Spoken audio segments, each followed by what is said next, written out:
The global food conglomerate Mondelez, which owns Nabisco, the makers of iconic brands Oreo and Chips Ahoy cookies, is taking action that threaten the retirement pension benefits of 110,000 Americans. The massive financial windfall the company will realize at the expense of its workers and retirees will be showered on a handful of corporate executives in the form of outrageous compensation packages. Mondelez wants to take our pension and the contributions that they would make to that pension plan and put it in the pockets of these CEOs that would make between $40 and $60 million a year. In 2017, the company gave compensation packages of over $60 million to just 2 CEOs.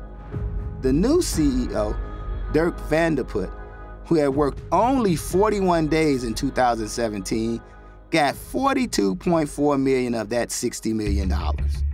This is so outrageous the company's shareholders, including Wall Street investors, voted to reject the compensation packages. Corporate executives ignored the shareholders. There is a huge transfer of wealth going on in this country, very similar to the 1920s, where money is leaving the poor and the middle class, and it's actually being transferred to the rich. Take the CEO of Mondelez, for example. The prior CEO made $20 million a year on average. The new CEO, who has been in place for about 4 months, makes $42 million. That is a transfer of wealth.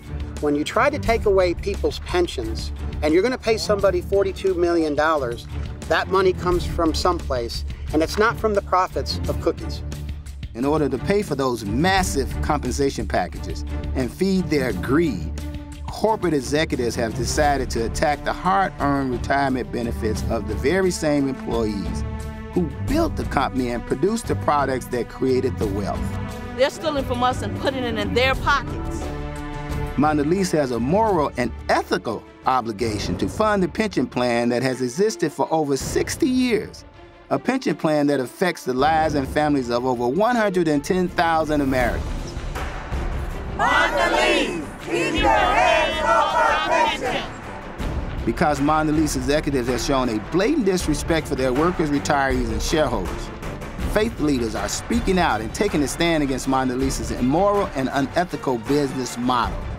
Cardinal Joseph W. Tobin of the Archdiocese of Newark has called on CEO Van der Put, urging him to meet with the union leadership.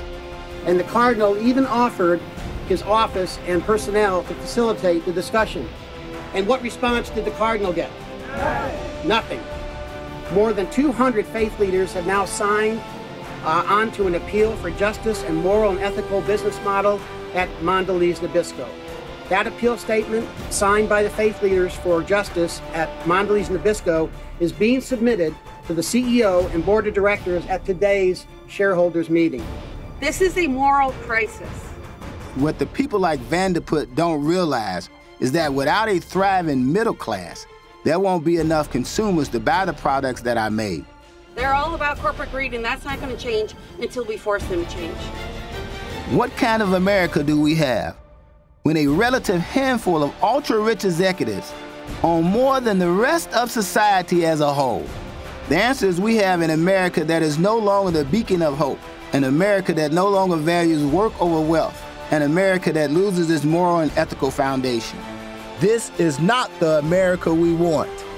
Join faith leaders and their congregations from across the country in standing up for the moral and ethical treatment of Mondelez Nabisco workers.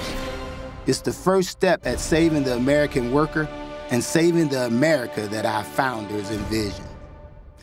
Connect with us on Facebook and on Twitter at Nabisco600Workers. Join us at fightforamericanjobs.org.